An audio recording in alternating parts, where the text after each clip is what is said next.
दोस्तों, एक बार फिर से स्वागत है आपका मेरे इस यूट्यूब चैनल में। हेलो फ्रेंड्स, तो आज के समय में हर एक इंसान चाहता है कि वो स्वस्थ रहे, उसके शरीर में किसी भी प्रकार की समस्या ना रहे, सिर से लेकर पाँव तक। बट क्या होता है ना कि बहुत बार हमारी गलत खान पान की वजह से और शरीर का रख रखाव न करने की वजह से कुछ न कुछ समस्या हमारे साथ हो जाती है। तो ऐसे में हमें वेस्टिज के कौन से प्रोडक्ट लेने चाहिए ताकि हमारा शरीर एकदम स्वस्थ रहे, सिर से लेकर नाखून तक। और यहाँ पर एक टेस्टिमोनियल भी बताएंगे जिन्होंने वेस्टिज के प्रोडक्ट यूज़ किए और हमारा शरीर का जो सबसे खूबसूरत भाग है यानी कि हमारा हेयर है, बाल है, उनको उन्होंने कैसे बचाया जाते हुए। तो बहुत ही शानदार स्टोरी है और बहुत ही इंटरेस्टिंग स्टोरी है। तो चलिए शुरू करते हैं। अगर आप हमारे चैनल पर नए हो तो इस चैनल को जरूर सब्सक्राइब कर लें क्योंकि हम वेस्टिज से रिलेटेड वीडियो रेगुलर अपलोड करते हैं। और क्या क्या चीज़ आपने की, वो वेस्टिज के क्या क्या न्यूट्रिशन आपने यूज़ किए प्लीज़। एक्चुअली मेरे हेयर पूरी इस तरह से हो गए थे।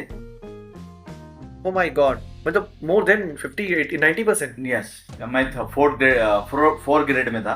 जो हेयर ट्रांसप्लांट जब के पास गया था मैं, तो ये मेरा फोर ग्रेड था और इसमें 5 और 6 अगर हो गए थे फिर से बाल नहीं आते थे। लेकिन वो मैं पिछले जब 6 महीने से वेस्टिज से प्रोडक्ट यूज कर रहा था और वो प्रोडक्ट के अंदर मैं एलोवेरा, आंवला, स्पारुलिना, नोनी और साथ में गैनोडर्मा लेता था और फ्लैक्स ऑयल भी मैं कभी कभी लेता था। और फिर मेरे उसकी वजह से रूट स्ट्रांग हो गए और मैं ऐसे ही सर्च कर रहा था कि मुझे बाल लाने हैं और हेयर ट्रांसप्लांट। लेकिन सबसे पहली बात, मैंने मेरे पहला ड्रीम था कि मुझे बाल आगे करके, ऐसा ड्रीम मैंने लिखा था। तो वो हिसाब से मुझे वो हेयर ट्रांसप्लांट का जो डॉक्टर है, जो बहुत ही अच्छे हेयर ट्रांसप्लांट कर, वो मिल गए। और साथ में मैंने उनको बोला कि मैं एलोपैथिक नहीं यूज करूंगा। तो बोले आप हेयर ट्रांसप्लांट करो और आप जो बोलेंगे वो एलोपैथिक आप यूज करो। मतलब मेरे पास मेरे खुद के वेस्टिज के जो प्रोडक्ट है न्यूट्रिशन, मैं वही यूज करूंगा। क्योंकि मैंने जो हेयर ट्रांसप्लांट के साथ उनके अंदर वो जो देखे थे, वो जो एलोपैथिक गोलियां देखे थे, उनके अंदर क्यूटेन भी था, एलर्जी नहीं, लेकिन वो एलोपैथिक वाला था। हाँ, तो इसलिए मैंने वो नहीं किया और मैंने अपने वेस्टिज का क्यूटेन, एलर्जी नाइन, फिर एक्सट्रैक्ट भी, ये सारे मेरे हेयर ट्रांसप्लांट के बाद में मैंने यूज किया, जिसका रिजल्ट सिर्फ 6 महीने में आया। और डॉक्टर भी एकदम अचंभित रह गया और उन्होंने भी वेस्टिज की आईडी खोल के वेस्टिज की 40,000 की प्रोडक्ट उसी टाइम पे। क्या बात कर रहे हो, डॉक्टर ने भी? डॉक्टर नीलेशपुर ने। तो देखा आपने, डॉक्टर तक हैरान हो गया कि भाई ये कौन से सप्लीमेंट हैं जो इतने पावरफुल हैं। मतलब कि डॉक्टर ने भी नहीं मना बोला। नॉर्मली जब हम डॉक्टर के पास जाते हैं तो वो एलोपैथी ही सजेस्ट करता है। अब यहाँ पर आपका सवाल होगा कि भाई अगर ऐसा है तो फिर लोग यूज़ क्यों नहीं करते हैं। देखिए, वेस्टिज के जो प्रोडक्ट है ना, वो बहुत ही शानदार हैं, उनकी क्वालिटी एक नंबर है, या यूँ हम कह सकते हैं इंटरनेशनल क्वालिटी है। और ऐसा क्यों? देखिए क्या है ना कि वेस्टिज क्या है, एक डायरेक्ट सेलिंग कंपनी है और हर एक डायरेक्ट सेलिंग कंपनी में उनका जो प्रोडक्ट है वही भगवान होता है। यानी कि प्रोडक्ट के बेस पे ही कंपनी चल रही है। तो अगर प्रोडक्ट अच्छा नहीं रहेगा तो लोगों को रिजल्ट नहीं मिलेगा, और लोगों को रिजल्ट नहीं मिलेगा तो लोग खरीदेंगे नहीं ना, और लोग नहीं खरीदेंगे तो कंपनी कैसे चलेगी। तो कुल मिलाकर कंपनी को प्रोडक्ट पर ज़्यादा ध्यान देना पड़ता है, उनकी क्वालिटी बेटर करनी पड़ती है। ओके ओके, तो अभी आप मतलब ये हेयर ट्रांसफर के बाद आपने सभी वेस्टिज के न्यूट्रिशन यूज किया? सिर्फ वेस्टिज की न्यूट्रिशन। आप वापस रिपीट बताओ कि क्या क्या न्यूट्रिशन लिए थे?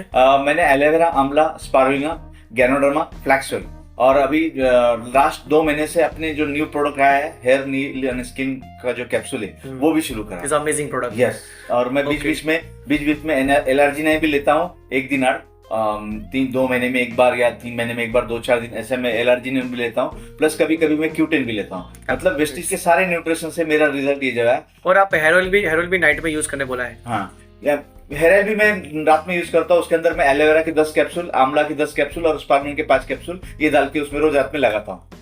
Okay, just that's good. Thank you so much sir कि आपने इतनी ब्यूटीफुल इन्फॉर्मेशन दी। तो जिन लोगों को हेयर फॉल हो रहा है तो उनको भी हम ये सजेस्ट कर सकते हैं जो वेस्टिज के न्यूट्रिशन आपने बताया हो। And thank you so much once again sir. तो हर एक प्रोडक्ट पावरफुल है, बस आपको थोड़ा विश्वास होना चाहिए। क्योंकि क्या होता है ना कि ये जो प्रोडक्ट हैं ये सप्लीमेंट है, कोई दवाई तो है नहीं, केमिकल तो है नहीं कि डायरेक्टली आपने छोड़ा और तुरंत वहाँ पहुँच गया। तो कभी कभार समय लगता है, ठीक, और समस्या भी हो जाती है क्योंकि सबकी बॉडी अलग अलग होती है और अधिकतर लोगों की बॉडी में टॉक्सिन्स होते हैं, विषैले पदार्थ होते हैं। तो जब ये प्रोडक्ट अंदर जाते हैं तो सबसे पहले जो अंदर गंदगी है उनको निकालते हैं। ये वो बॉडी है वो गंदगी कैसे निकालेगी? 2-3 तरीके हैं। एक पसीना हो गया, आप बाथरूम कर जाओगे या लेटरिन करने जाओगे, ठीक है, या उल्टी करके। तो ये 4 तरीके हैं आपकी शरीर की गंदगी निकलेगी। तो कभी कभार ये गंदगी निकालने के लिए कभी फुंसी हो जाते हैं, फोड़ हो जाते हैं, ठीक है। तो लोगों को क्या लगता है कि रिएक्शन हो गया। ऐसा नहीं होता। आप अपने जो भी डॉक्टर है या जो भी इन प्रोडक्ट के बारे में बहुत अच्छे से जानता है उनसे कंसल्ट करें, जानकारी लें, वो आपको अच्छे से जानकारी देंगे। तो आज की वीडियो बहुत अच्छी लगी होगी। और जो भी लोग बालों से जूझ रहे हैं, यानी कि उनके बाल पतले हैं, बहुत झड़ रहे हैं, डैंड्रफ हैं, ये है वो है, तो वेस्टीज के प्रोडक्ट यूज़ कर सकते हैं। और एक और सलाह, जितना हो सके कम से कम हेयर ऑयल यूज़ करें। और हेयर ऑयल अगर आप यूज़ कर रहे हो तो दिन के समय हेयर ऑयल यूज़ ना करें। आप हेयर ऑयल यूज़ करो, ठीक है, और उसके बाद शैम्पू करके उनको धो लो। मतलब कि दिन भर आपको अपने बालों में हेयर ऑयल नहीं लगाना है। इससे रिएक्शन होता है और आपके बाल झड़ेंगे ज़रूर।